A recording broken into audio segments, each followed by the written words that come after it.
The recruitment video had been playing on loop for 3 hours straight. Admiral Zax Thornwell couldn't tear his 6 eyes away from a holographic display, showing the human instructor demolish what used to be their finest training facility. He watched her tear through combat simulations designed to challenge veterans with decades of experience. She moved like liquid death, wrapped in a deceptively small frame. "Turn it off," he growled, his mandibles clicking in frustration. "Sir, the applications keep pouring in," Lieutenant Vex reported, her blue skin flickering with nervous bioluminescence. "Every major military academy in the Galactic Federation wants to send their best candidates to train under her." Thornwell's laugh came out as a harsh rasp. "Of course they do. They think they can handle whatever this human throws at them." He paused the video at the exact moment Instructor Kane was lifting a 700-pound training dummy over her head with one arm, while simultaneously dismantling 3 attack drones with her free hand. They have no idea what they're signing up for. 6 months earlier, the Galactic Defense Council had been desperate. The war against the Crimson Horde was going poorly. Their soldiers were skilled, disciplined, and well-equipped, but they lacked something the humans call that killer instinct. When diplomatic channels suggested bringing in a human military instructor, the Council had jumped at the chance. The only human available was Sara Kane. Her resume was impressive enough. Former Earth Special Forces, veteran of the Martian colonial wars, survived 3 separate encounters with hostile alien species before first contact protocols were established. But when she arrived at Training Station Omega-7, the alien military elite took one look at her and started whispering behind their claws, tentacles, and various appendages. She was small by galactic standards, barely 5 feet 6 inches tall, no visible weapons, no cybernetic enhancements, no genetic modifications. Just a human female in her mid-30s wearing standard military fatigues and carrying what appeared to be an ancient leather satchel. "This is their legendary instructor?" General Crix had muttered to his aide, not bothering to lower his voice. The reptilian commander's scales rippled with barely contained amusement. "She looks like she couldn't survive a standard gravity well test, let alone train our elite forces." Sara Kane had simply smiled. It wasn't a pleasant expression. The first batch of trainees consisted of 36 beings from 24 different species. Each one had been handpicked as the absolute best their respective militaries had to offer. They strutted into the training facility like they owned the place, which in their minds, they probably did. Captain Reeves of the Thoraxian Empire was the first to speak up. His exoskeleton gleamed with ceremonial battle scars, and his 4 arms moved in what his species considered threatening gestures. "With all due respect, Instructor, your methods are considered outdated by modern military standards. We've studied your training protocols from Earth's archives. They appear to rely heavily on primitive physical conditioning and psychological intimidation rather than advanced tactical simulations and neural enhancement programs." The other trainees murmured agreement. Major Yills, whose species communicated through harmonic vibrations, hummed his concurrence. Commander Nex simply nodded, his tentacles swaying in what passed for smugness among his people. Sara Kane looked around the room slowly, taking in each face, appendage, and optical organ that was studying her with barely concealed skepticism. When she finally spoke, her voice was quiet, but carried throughout the cavernous training bay. "Is that so?" She reached into her leather satchel and withdrew what appeared to be a standard military chronometer, the kind used for timing exercises across 100 different worlds. Nothing special about it, nothing threatening. 10 minutes, she said, placing on a nearby equipment rack.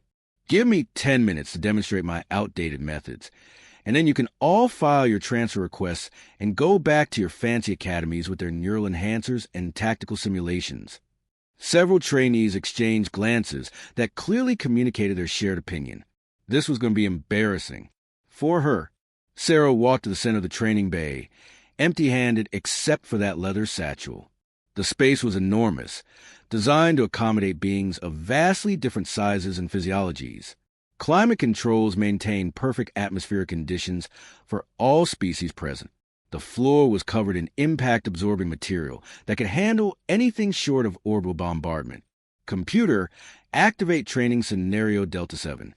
Maximum difficulty. All safeties off. Lieutenant Vex's bioluminescence flared bright enough to hurt looking at directly. Ma'am, Delta 7 is designed for fully equipped squads of 20 or more. The difficulty rating alone. All safeties off, Sara repeated calmly. The training bay transformed. Holographic enemies materialized from every direction.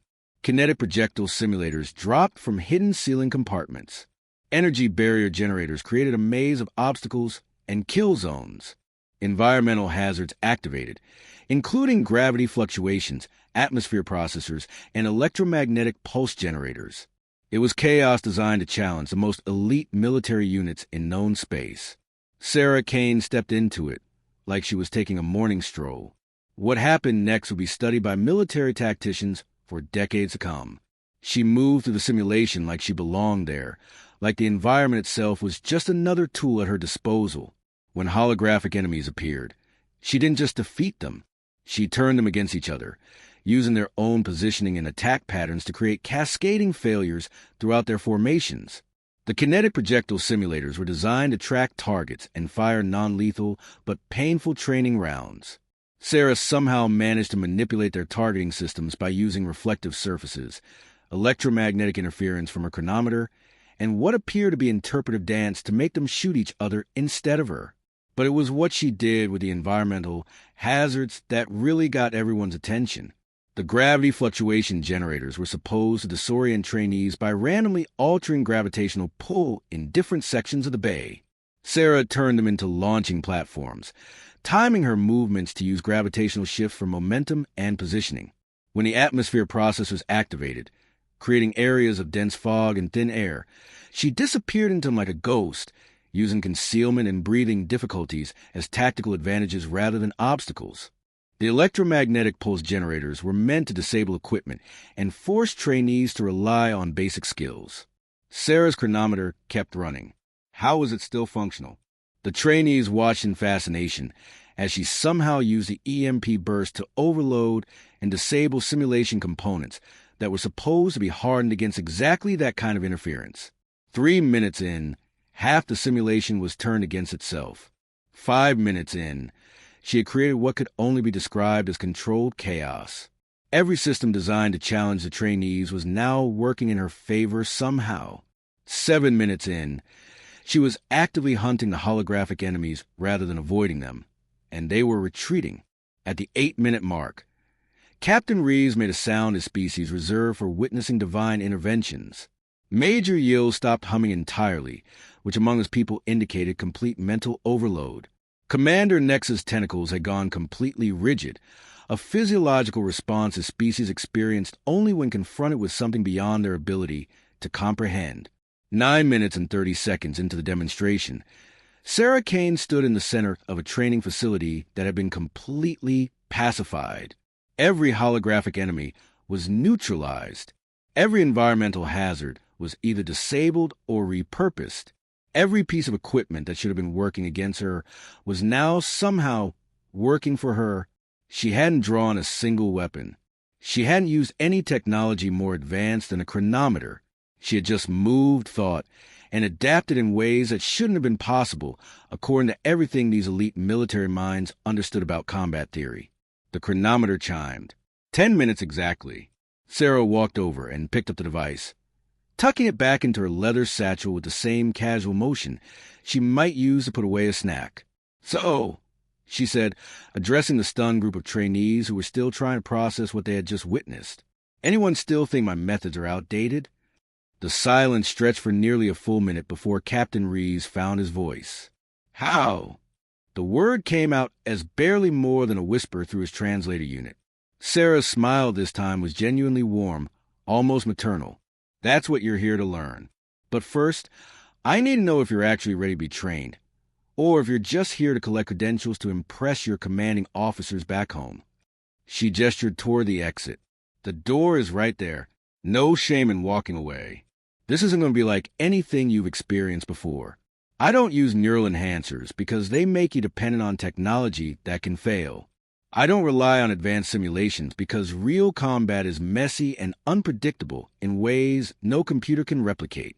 I use methods you call primitive because they work when everything else breaks down. Her voice took on an edge that made every survival instinct in the room fire simultaneously. What you just saw was me playing around for 10 minutes with safety protocols. I'm not familiar with an environment I've never trained in before. That wasn't me showing off. That was me getting a feel for the equipment. She pointed at each trainee individually. You want to learn how to do what I just did? Fine. But understand this. I'm going to break you down to your component parts and rebuild you from scratch. Your species, your technology, your preconceptions about warfare, none of that matters in my classroom. What matters is whether you can adapt, improvise, and survive when everything you think you know stops working. The leather satchel made a small sound as she adjusted it on her shoulder. Training starts tomorrow at 0500 Standard. We'll begin with what I call basic movement. It involves running, climbing, swimming, and fighting without any technological assistance whatsoever. After that, we'll move on to environmental adaptation, where you'll learn to turn any situation to your advantage regardless of the conditions. Then we'll cover psychological warfare, technological improvisation, and tactical flexibility. She started walking toward the exit, then paused and looked back. Oh, and one more thing. Everything you just saw me do in that simulation, that's kindergarten-level stuff, compared to what you'll be able to do if you complete my course. Her smile became sharp enough to cut diamond, assuming, of course, that you survive it. The door closed behind her with a soft hiss, leaving 36 of the galaxy's most elite military minds staring at each other in stunned silence. It took exactly 4 hours for the first transfer requests to start coming in. By morning, 23 of the 36 trainees had officially withdrawn from the program. The remaining 13 showed up at 0500 Standard Time, standing at attention in the training bay where Sara Kane had just redefined everything they thought they knew about combat. Sara looked them over approvingly. Good. Now we can begin. The real lesson. The 13 remaining trainees thought they knew what exhaustion felt like. They had all endured the most grueling military conditioning programs their respective species had to offer. They had pushed their bodies and minds to what they believed were absolute limits. They were wrong. 3 weeks into Sara Kane's training program, they discovered that everything they had previously considered difficult was actually just a warm-up exercise designed for beginners. Move, move, move. Sara's voice cut through the artificial atmosphere of Training Bay 7 like a plasma blade through tissue paper. Kef, if you use your natural climbing advantages one more time instead of developing your core strength, I'm going to make you run this course using only your secondary appendages. The insectoid trainee chittered in what his species considered profound dismay, but continued hauling himself up the rope, using only his arms, his powerful leg claws folded uselessly against his carapace. Meanwhile, Dex, the aquatic nereid, was struggling through what humans called dry land combat, while wearing an atmospheric suit that limited her movement to roughly human normal parameters. Her gills fluttered frantically behind a transparent face shield as she attempted to navigate an obstacle course designed for terrestrial bipeds. This is impossible, she gasped through her translator, her web hand slipping on the parallel bars for the 4th time in 5 minutes. Sara appeared beside her with that unnerving ability she had to move silently despite wearing standard-issue military boots on metal flooring. Impossible is just another word for, I haven't figured out how yet. You're thinking like a nereid trying to do human exercises. Stop that.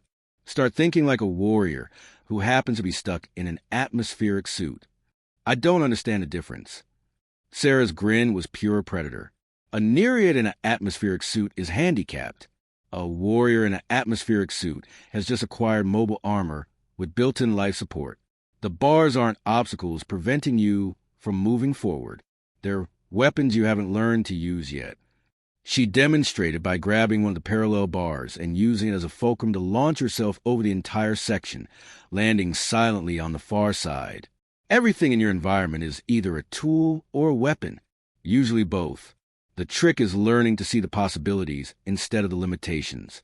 Dex stared at the bars with new understanding dawning in her large, dark eyes. Instead of trying to swing across them like a terrestrial primate, she began using them as nereid might use coral formations in ocean combat, grabbing, pivoting. Using the water resistance she was accustomed to working against as momentum for controlled impacts and direction changes. She completed the section in 30 seconds. Better, Sara acknowledged. Now do it again, but this time, every bar you touch has to become a weapon against imaginary enemies attacking from above, below, and both sides. The transformation wasn't limited to physical training. Sara's tactical instruction sessions were unlike anything the remaining trainees had ever experienced.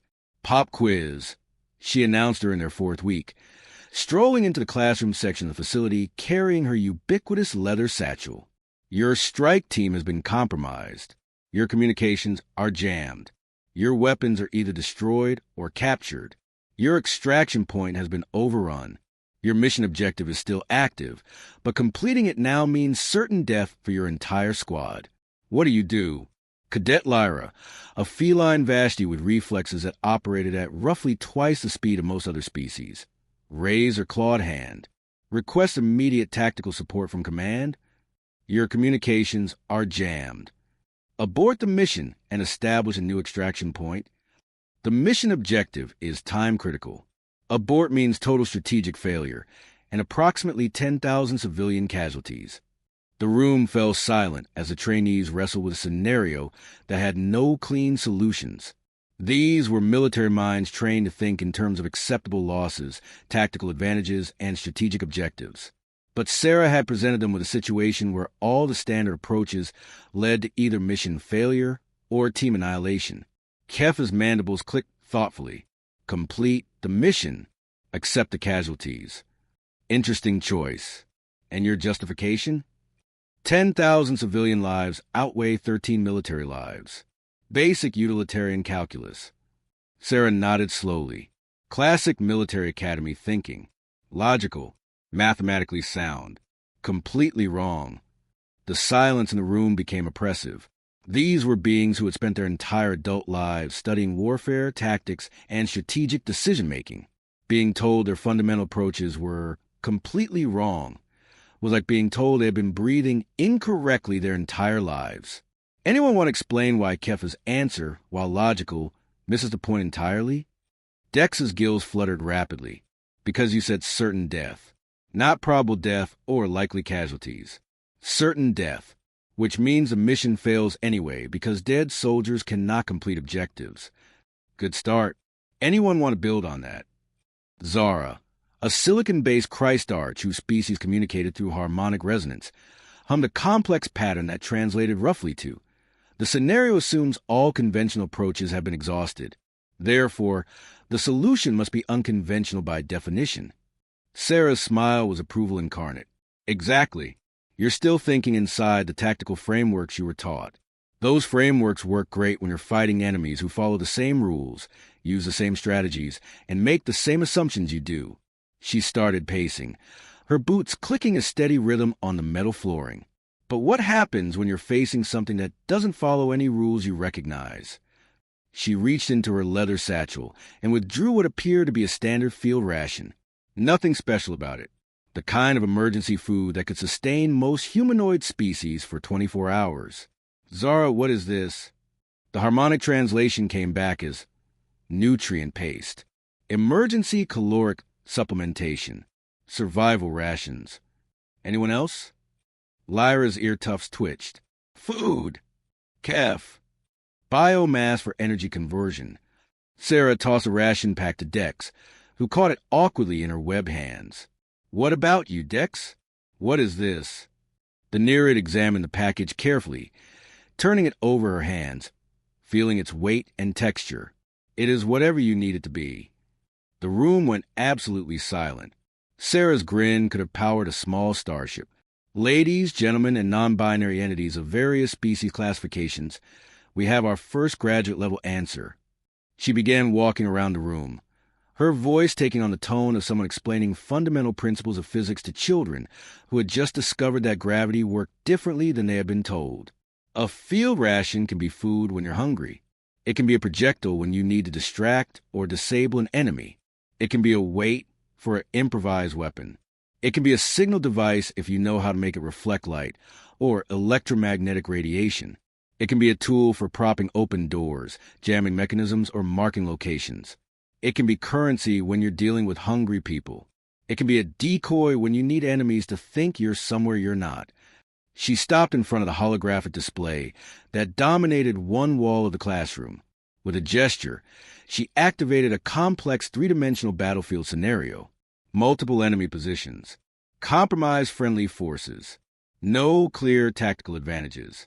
But most importantly, she continued, her voice dropping to barely above a whisper, it can be the thing that makes your enemies underestimate you, because they see a soldier eating a field ration, and they think they know everything they need to know about that soldier's capabilities, resources, and intentions. The battlefield scenario began playing out in real-time simulation. A small strike team, clearly outgunned and outnumbered, was moving through hostile territory. The trainees watched as the team's leader did something none of them expected. She started distributing field rations to her squad members in the middle of enemy territory, with hostile forces closing in from multiple directions. What is she doing? Kef's translator made his confusion sound almost mechanical. Watch! The team members opened their rations and began eating, calmly, like they were taking a scheduled meal break. Enemy scouts observed this behavior and reported back to their commanders. The hostile forces interpreted the eating behavior as evidence that the strike team was either unaware of their presence or supremely confident in their defensive capabilities. Both interpretations led the enemy to the same tactical decision: delay the attack and gather more intelligence. This gave the strike team exactly the time they needed to identify weaknesses in the enemy positioning, establish improvised communication protocols using reflected light from the empty ration packages, and coordinate a surprise attack that utilized every piece of environmental cover the enemies had dismissed as irrelevant. The mission was completed with 0 friendly casualties and minimal enemy casualties. Your original question, Sara said as the simulation ended, assumed that the scenario had only 2 possible outcomes: mission success with total squad casualties or mission failure with squad survival. But that assumption was based on conventional tactical thinking. She gestured toward the now empty holographic display. The real answer is that there are always more options than the ones you can see from inside your existing framework. The key is learning to recognize when your framework is the problem, not the solution. Lyra's tail was twitching in a pattern her species associated with mental breakthrough moments. You are not teaching us new tactics. No, you are teaching us to think differently about what tactics are. Sara's nod was approval and challenge combined. Every species in this room has developed military traditions based on their evolutionary advantages, environmental challenges, and cultural values. Those traditions work extremely well when you are fighting enemies who share similar evolutionary backgrounds, face similar environmental pressures, and hold compatible cultural assumptions. She walked back to her position at the front of the classroom. But what happens when your enemy is something completely outside your frame of reference? What happens when your advantages become disadvantages, your strategies become predictable patterns, and your cultural values become exploitable weaknesses? The leather satchel made its familiar small sound as she adjusted it. You learn to think like something else entirely, something that does exist in any military academy database, something that can adapt to any situation because it is not limited by any single approach to problem solving. Dex's gills fluttered rapidly. You are teaching us to think like humans. I'm teaching you to think like survivors, Sara corrected. Humans just happen to be very, very good at surviving things that should have killed us. We have been doing it for so long that we have built entire philosophical and tactical frameworks around a concept of impossible victory conditions. She smiled, and for the first time since training had begun, it was an expression of genuine warmth rather than predatory anticipation. The good news is that survival thinking is not species-specific. Anyone can learn it. The bad news is that learning it requires you to abandon most of what you think you know about warfare, tactics, and strategic planning. Kef's mandibles clicked in what his species considered thoughtful consideration. And the really bad news? Sara's laugh was pure human malevolence wrapped in educational enthusiasm. We have not even started the really difficult parts yet. Tomorrow we begin what I call worst-case scenario training. That is where you learn to win fights when everything that can go wrong has gone wrong.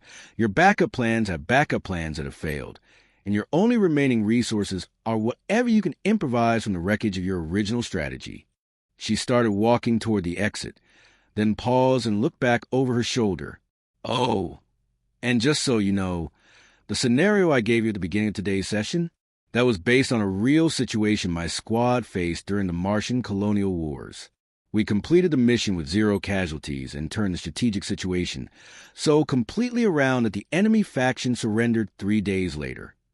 The door closed behind her, leaving 13 beings from 11 different species staring at each other with expressions that translated universally as, "What have we gotten ourselves into?"